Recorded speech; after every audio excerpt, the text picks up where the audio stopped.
청취자 여러분, 우리가 평생 살면서 집을 과연 몇 번이나 살까요? 통계에 따르면 무려 14년에 한 번이라고 합니다. 14년이요? 와, 생각보다 꽤 긴 시간이네요. 네, 그렇죠. 매일 아침 카페에서 커피를 고르거나 마트에서 뭐 생필품 사는 거랑은 아예 차원이 다른 문제잖아요. 완전 다르죠? 거의 전 재산이 걸려 있고 또 가족이 앞으로 살아갈 환경을 결정하는 거니까요. 인생에서 제일 거대하고 감정적인 쇼핑이라고 할 수 있습니다. 맞습니다. 그런데 만약 여러분이 그 14년 만에 집을 구하고 렌트하고 대출받는 그 복잡한 모든 과정이 이미 어떤 거대 기술 기업의 치밀한 알고리즘에 의해서 조용히 통제되고 있다면 어떨까요? 아마 대부분의 사람들은 전혀 눈치채지 못할 겁니다.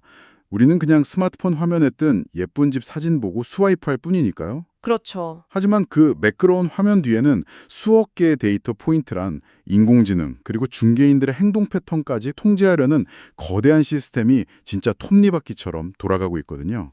그래서 배움을 즐기시고 쏟아지는 정보의 홍수 속에서 진짜 핵심만 짚어내길 원하시는 청취자 여러분 환영합니다.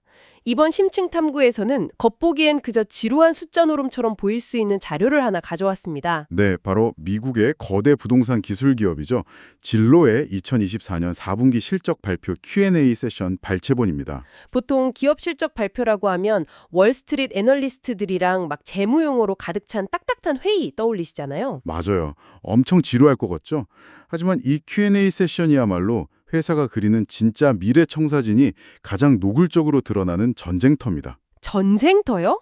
네, 투자자들은 회사의 약점을 집요하게 파고들고 경영진은 자신들의 그 거대한 야망을 방어하면서 설명해야 하니까요. 그래서 오늘 우리의 미션은 단순한 기업 재무 분석이 아닙니다. 이 복잡한 대화들을 철저히 해체해서 미래에 우리가 부동산을 거래하는 방식이 어떻게 근본적으로 바뀔 것인지 그 거대한 생태계의 비밀을 추출해 청취자님께 전달해 드리는 겁니다. 자, 이제 본격적으로 파헤쳐 볼까요? 좋습니다. 가장 먼저 짚어봐야 할 부분은 부동산의 가장 기본이자 아마도 청취자 여러분 중 많은 분들이 직접 경험하고 계실 렌탈, 즉 임대 시장입니다. 네, 저도 자취할 때 렌트 많이 해봤죠. 이번 실적 발표에서 BNP 파리바의 닉 존스라는 애널리스트가 이 렌탈 시장 트렌드에 대해 아주 날카로운 질문을 던졌거든요. 저도 그 자료를 읽으면서 진로의 렌탈 시장 접근 방식이 제 예상과는 완전히 달라서 놀랐습니다. 어떤 점이 제일 놀라우셨나요? 아니, 보통 이렇게 거대한 플랫폼 기업이라면 한 번에 수백 세대를 관리하는 대규모 아파트 단지 같은 큰 물고기들에 집중하는 게 효율적이지 않나요? 그렇죠. 보통은 그렇게 생각하죠. 그런데 진로우는 그런 대규모 단지뿐만 아니라 개인이 내놓는 이른바 롱테잉 단독주택 매물까지 문자 그대로 싹 다 끌어모으고 있더라고요. 4분기 평균 매물수가 무려 250만 개라고 합니다. 와, 250만 개라는 숫자의 이면을 보셔야 하는데요. 여기서 경영진의 진짜 의도가 드러나거든요. 진짜 의도요? 네, 수십, 수백 채를 굴리는 기업형 임대업자를 상대하는 건 사실 쉽습니다. 계약 한 번으로 대량의 매물이 확보되니까요. 반면에 개인이 집 한 채 임대 놓는 롱테일 시장은 관리하기가 지독하게 까다롭습니다. 집주인마다 스타일도 다 다르고 말이죠. 맞아요. 그런데도 굳이 이 파편화된 매물까지 전부 품으려는 이유가 뭘까요? 제가 청취자님의 입장에 되어서 세입자로서 이사를 준비할 때를 떠올려 보면 실마리가 풀리는 것 같습니다. 오, 어떻게 풀리시나요? 집 구할 때 제일 짜증나는 게 이 앱에는 있는 매물이 저 앱에는 없고 결국 부동산 사이트 대여섯 개를 동시에 띄워놓고 비교해야 한다는 거거든요. 아, 진짜 공감되네요. 진로는 시장을 하나로 묶어주는 절대적인 디지털 중매쟁이가 되려는 게 아닐까요? 우리 사이트에 없으면 세상에 없는 매물이다. 약간 이런 인식을 심어주려는 것 같아요. 와, 정확히 그 지점을 관통하셨습니다. 경영진이 콤스코어 기준으로 진로의 순 방문자가 3,100만 명에 달한다고 밝혔잖아요. 3,100만 명이요? 엄청난 관객이네요. 이 거대한 관객을 유지하려면 그 공급의 완전성이 필수적입니다. 크고 작은 모든 매물을 한 곳에 조직화해두면 소비자는 더 이상 다른 사이트를 헤맬 필요가 없습니다. 진로 하나면 충분해지는 거죠. 아, 잠깐만요. 아까 자료 읽다가 막힌 부분이 하나 있는데 이참에 여쭤볼게요. 경영진이 세입자들을 끌어모으기 위해서 포터블 지원서라는 걸 도입했다고 하더라고요. 네, 포터블 지원서 정말 중요한 포인트죠. 이게 정확히 무슨 뜻인가요? 미국 렌탈 시장을 잘 모르는 청취자분들을 위해 설명이 좀 필요할 것 같습니다. 세입자가 이 집 저 집 찔러볼 때마다 매번 신용조회 비용을 내고 서류를 떼는 대신에 이력서처럼 마스터 서류 하나 만들어두고 여기저기 제출할 수 있다는 뜻인가요? 아주 훌륭한 비유입니다. 미국의 임대 시장은 한국과 좀 달라서 집을 보고 싶거나 계약을 원할 때마다 세입자가 자신의 신용 점수랑 배경조사 비용을 매번 지불해야 하는 경우가 많아요. 매번 지불하면 돈이 꽤 들겠는데요? 네, 집을 여러 군데 알아보면 이 비용만 진짜 수십만 원이 깨집니다. 와, 수십만 원이나요? 진로우는 이 마찰을 아예 없애버린 겁니다. 한번 진로 시스템 안에서 포터블 지원서를 만들어두면 30일 동안 진로 내에 어떤 매물이든 추가 비용 없이 지원할 수 있게 한 거죠. 대박이네요?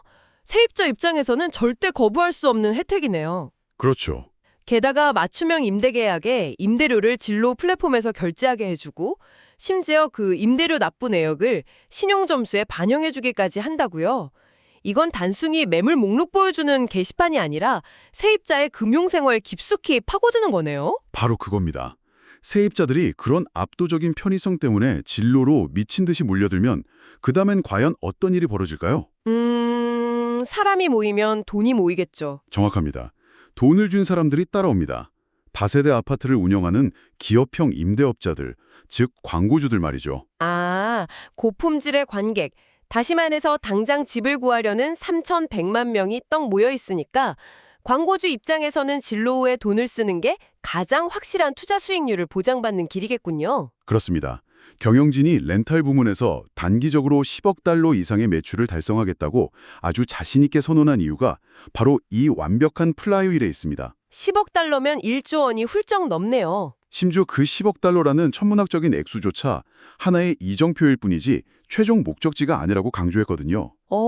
압도적 공급 장악에서 세입자들의 열광적인 수요 폭발로 결국 광고주들의 거대한 자본 유입으로 끝나는 진짜 무서운 선순환 구조네요. 네, 막강하죠. 자, 이렇게 렌탈 시장에서 수천만 명의 트래픽과 수백만 개의 매물 데이터를 매일 긁어 모으고 있습니다. 이 거대한 데이터 회산을 인간의 눈과 손으로 일일이 분석할 수는 없겠지요. 당연히 불가능합니다. 여기서 아주 자연스럽게 다음 주제로 넘어가게 되는데요. 여기서부터 진짜 흥미로워집니다. 바로 최근 모든 산업을 뒤흔들고 있는 AI입니다.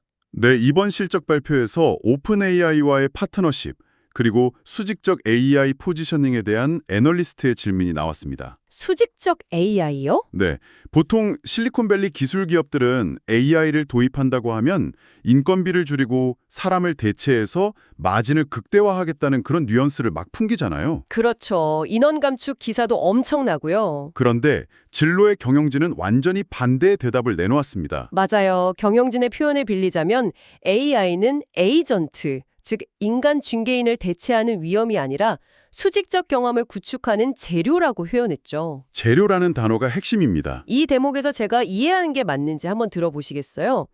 그러니까 진로는 AI가 메인 요리를 혼자 다 완성하는 마스터 셰프가 되기를 바라는 게 아니라 최고의 요리가 나올 수 있도록 주방 세팅하고 복잡한 재료 순식간에 다듬어주는 완벽한 수셰프 역할을 맡겼다는 뜻으로 들리거든요. 오, 완벽한데요? 단순 반복 업무는 시스템이 다 쳐내고 인간 에이전트는 고객과 눈을 맞추면서 진짜 중요한 거래 성사에만 집중하라는 거죠. 아주 정확한 비유입니다.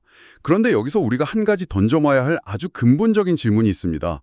방금 전에 호스님이 왜 AI를 마스터 셰프가 아니라 수셰프 자리에 두는가에 대해 언급하셨잖아요. 네네. 사실 기업 입장에서 가장 마진을 많이 남기는 방법은 중간에 있는 그 비싼 인간의 에이전트를 아예 빼버리고 매물 검색부터 계약 대출까지 모든 과정을 AI가 100% 자동화하는 거 아닐까요? 제 말이 그럽니다.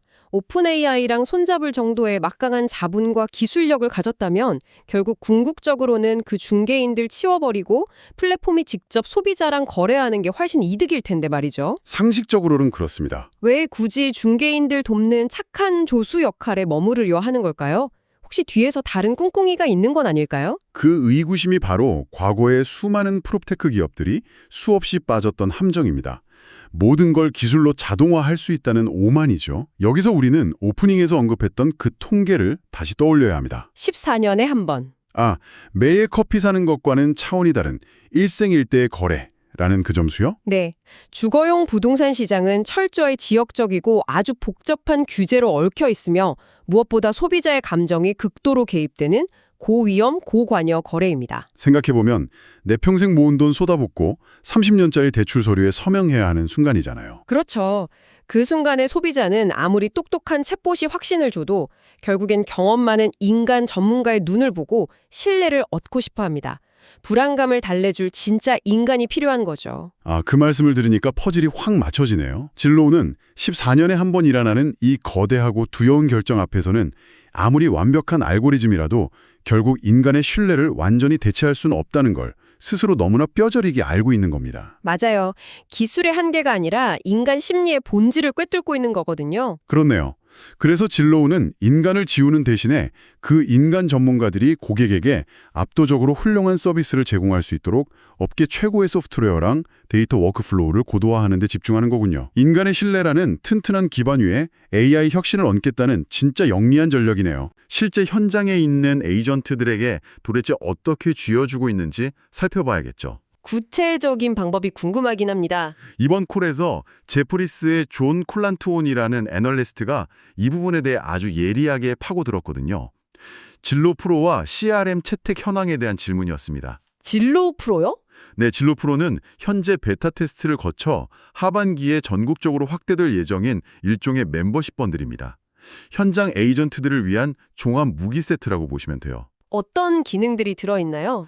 이 안에는 프리미엄 프로필 기능이나 마이 에이전트라는 고객 전속 확장 기능, 그리고 가장 핵심이 되는 팔로업 보스라는 CRM, 즉 고객 관계 관리 시스템이 포함되어 있습니다. 잠깐, 여기서 제가 이 사료 읽다가 완전히 뒤통수 맞은 것 같은 기분이 든 대목이 있습니다. 어떤 대목이죠? CRM이 고객 데이터 관리해준다는 건 알겠는데 진로우가 에이전트들에게 이렇게 말하고 있더라고요. 우리 진로우 플랫폼 통해서 연결된 고객뿐만 아니라 당신들이 외부 다른 곳에서 알아서 구한 개인적인 고객 데이터베이스까지 전부 이 소프트웨어로 가져와서 관리하세요라고요. 네, 파격적인 제안이죠. 아니 보통 플랫폼들은 외부 경쟁 배척하지 않나요? 왜 진로우는 자기네 플랫폼이랑 상관없는 외부 리드까지 무료로 그것도 AI 분석까지 붙여서 관리하게 해주는 관대함을 베푸는 걸까요? 그 관대함이야말로 이 비즈니스 모델의 가장 무서운 무기입니다. 에이전트의 일상을 한번 상상해 보시죠. 수십 명의 고객 전화번호가 막 포스트잇이나 엑셀 파일에 중구난방으로 흩어져 있습니다. 엄청 정신없겠네요. 그렇죠. 누가 언제 집을 보고 갔는지, 누가 대출 상담을 받았는지 기억하기 어렵죠. 그런데 팔로업 보스라는 이 CRM은 단순히 주소록이 아니거든요. AI가 데이터를 다 분석해서 에이전트 스마트폰에 알림을 딱 띄워줍니다. 어떻게 띄워주나요? 예를 들면 6개월 전에 방 2개짜리 집을 보고 갔던 A 고객이 오늘 갑자기 방 3개짜리 집들을 검색하기 시작했습니다. 지금 당장 전화하세요. 이런 식으로요. 와, 에이전트 입장에서는 완전 영업의 신이 옆에서 정답을 다 알려주는 거나 다름없네요. 당연히 계약 전환율이 미친 듯이 올라가겠군요. 엄청난 차이가 생기죠. 그런데 잠깐만요. 그렇게 편하다는 이유로 에이전트가 자기의 모든 고객 연락처랑 영업 기밀을 진로 소프트웨어에 몽땅 다 입력하게 되면 어떻게 될까요? 결국 진로우는 에이전트들의 두뇌와 손발을 연결하는 거대한 중앙신경망 그 자체가 되어버리는 거 아닙니까? 통찰력이 대단하십니다. 바로 그겁니다.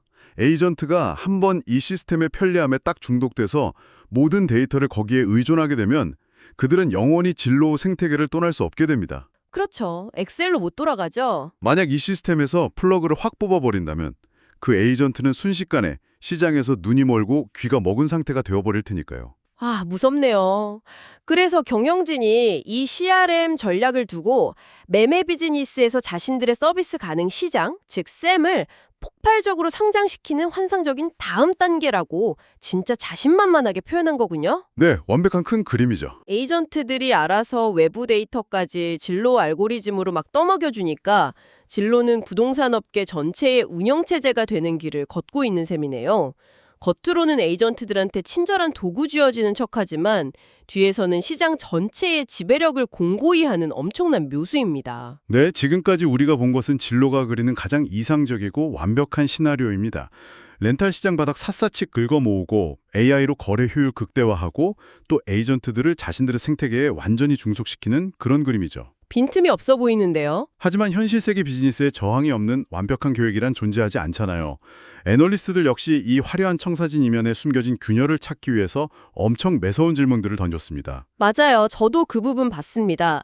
RBC 캐피털의 브래드 에릭슨과 CT의 론 조씨가 아주 뼈아픈 리스크들에 대해 집중적으로 파고들었더라고요. 네, 두 가지 쟁점이 있었죠. 첫 번째는 폐쇄적인 사설 매물 네트워크의 위협이었고, 두 번째는 최근 미국 부동산 업계를 완전히 뒤흔들었던 수수료 관련 소송, 바로 레스파 관련 이슈였습니다. 네, 진로 CEO의 방어 논리를 살펴보면요. 사설 매물 네트워크에 대해서는 그것이 전체 시장 매물의 1% 이하에 불과하다면서 좀 깎아내렸습니다. 1%면 확실히 미미하네요. 결국 집을 파는 판매자나 중개인의 궁극적인 목표는 최대한 빨리 그리고 가장 비싼 가격에 파는 것이잖아요. 그래서 광범위한 노출과 투명성을 보장하는 진로의 그 3,100만 명 관객을 절대 외면할 수 없다는 논리였죠. 그렇군요. 그리고 레스파 소송이 진로 홈론즈, 즉 대출 비즈니스에 미치는 영향에 대해서도 CEO가 아주 단호하게 아니요, 비즈니스 전략에 변화 없습니다. 이렇게 딱 선을 그었죠. 네, 아주 자신감이 넘쳤어요. 오히려 강화된 시장에서 채택률이 두 자릿수 기록하고 있고 2025년에는 37%나 성장 중이라면서 막 자신감을 뿜어냈단 말이죠.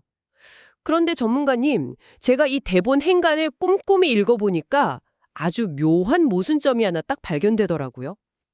어떤 부분에서 모순을 느끼셨나요? CEO는 방금 법적 소송이 우리 생태계에 미치는 영향이나 리스크는 전혀 없다 이렇게 호언장담을 했잖아요. 그런데 뒤이어 마이크를 넘겨받은 최고 재무 책임자, 즉 CFO, 제레미 호프만의 발언은 결이 많이 달랐습니다. 아, 그 4분기 마진 설명하던 부분 말씀이시군요. 네, 4분기 마진 설명하면서 예상치 못하게 법률 비용이 발생해서 180 베이시스 포인트의 마진 저해 요인이 생겼다. 이렇게 고백을 했단 말이죠. 전문가님, 잠깐 여기서 180 베이시스 포인트라는 게 정확히 어느 정도의 타격인가요? 1.8%라는 건 알겠는데 이게 뭐 이 정도 규모의 거대 기업에서 굳이 실적 발표 때 애널리스트들 앞에서 막 변명처럼 꺼내야 할 만큼 뼈아픈 수치인가요? 진짜 예리하게 보셨네요. 월스트리트 투자자들은 기술 기업의 마진율 0.1% 변화에도 엄청 민감하게 반응하거든요. 0.1%에도요? 네. 그런데 비즈니스 구조적 투자가 아니라 순전히 막 변호사 비용이나 소송 방어 같은 법률 비용만으로 수익성이 1.8%나 깎여나갔다는 건 투자자들에게 상당히 부정적인 시그널이 될 수 있습니다. 아, 타격이 큰 거군요. CEO는 겉으로 마찰이 없다고 포커페이스를 싹 유지했지만 재무제표라는 성적표를 까보니까 소송 방어하느라 진짜 수백억 원 단위의 총구서가 날아오고 피를 흘리고 있다는 현실을 CFO가 인정할 수밖에 없었던 거죠. 아, 완벽하게 타격이 없다고는 할 수 없었네요. 앞에서는 막 웃고 있지만 뒤에서는 소송 방어하느라 진땀을 뻘뻘 빼고 있다는 뜻이군요. 그렇다면 이 거대한 생태계를 구축하는 과정에서 이렇게 막대한 출혈이 계속 발생하고 있는데도 진로가 이 전략을 포기하지 않는 이유는 도대체 뭘까요? 여기서 바로 진로 경영진의 장기적인 맷집을 엿볼 수 있습니다. 각종 규제나 집단 소송이라는 펀치를 막 맞고 마진을 깎여 나가면서도 그들이 가고자 하는 목적지는 전혀 흔들리지 않고 있거든요. 그 목적지가 어딘데요?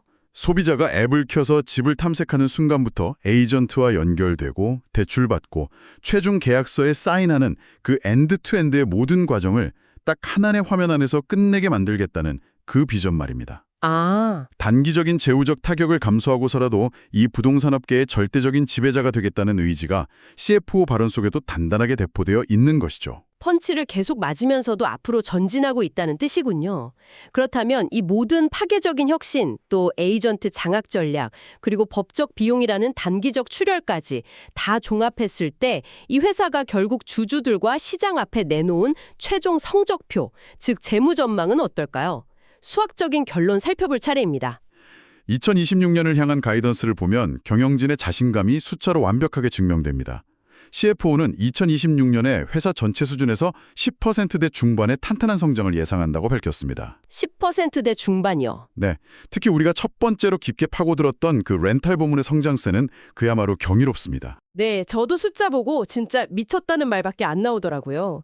2024년에 27% 성장, 2025년에 39% 성장에 이어서 2026년에도 무려 30% 성장을 예상한다고 합니다. 아니, 이미 시장을 꽉 잡고 있는 이런 공룡 기업이 매년 30%씩 덩치를 불린다는 게 상식적으로 가능한 일인가 싶네요. 렌탈뿐만 아니라 매매 부문 역시 우리가 앞서 이야기한 그 CRM, 팔로우 보스의 강력한 채택, 그리고 진로 쇼케이스 대출 비즈니스의 성장이 톱니바퀴처럼 완벽하게 맞물려서 성장을 견인할 것으로 보고 있죠. 그런데 여기서 월스트리트가 가장 열광하는 포인트는 따로 있습니다. 따로 있다고요? 바로 이들이 가이던스를 달성하는 방식의 진화입니다. 아, 목표를 그냥 초과 달성하는 게 아니라 목표 지점 핀에 정확히 딱 꽂아놓고 있다는 그 대목 말씀이신가요? 맞습니다.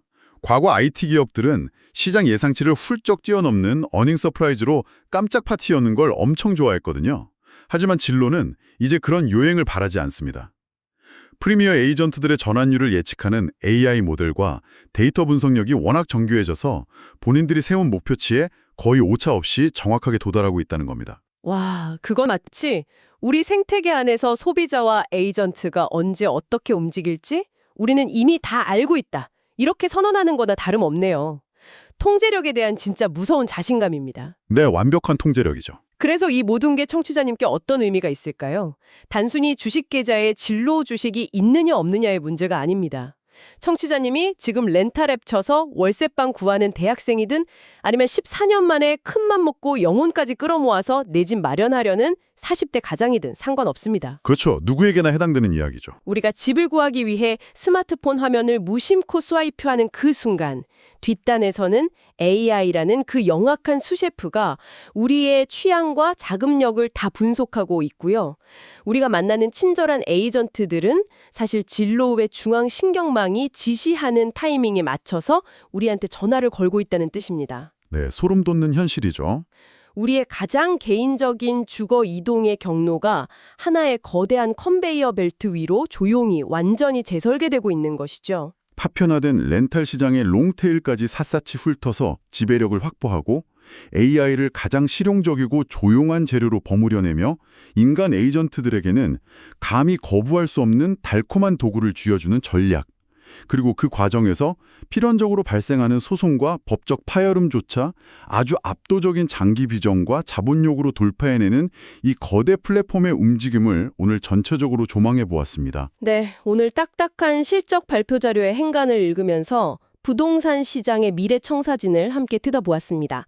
마지막으로 청취자 여러분이 방송이 끝난 후 혼자 조용히 곱씹어볼 만한 도발적인 화두를 하나 딱 던지면서 마무리할까 합니다. 어떤 화두인가요? 만약 진로우의 계획대로 모든 것이 완벽하게 진행된다고 상상해 보시죠.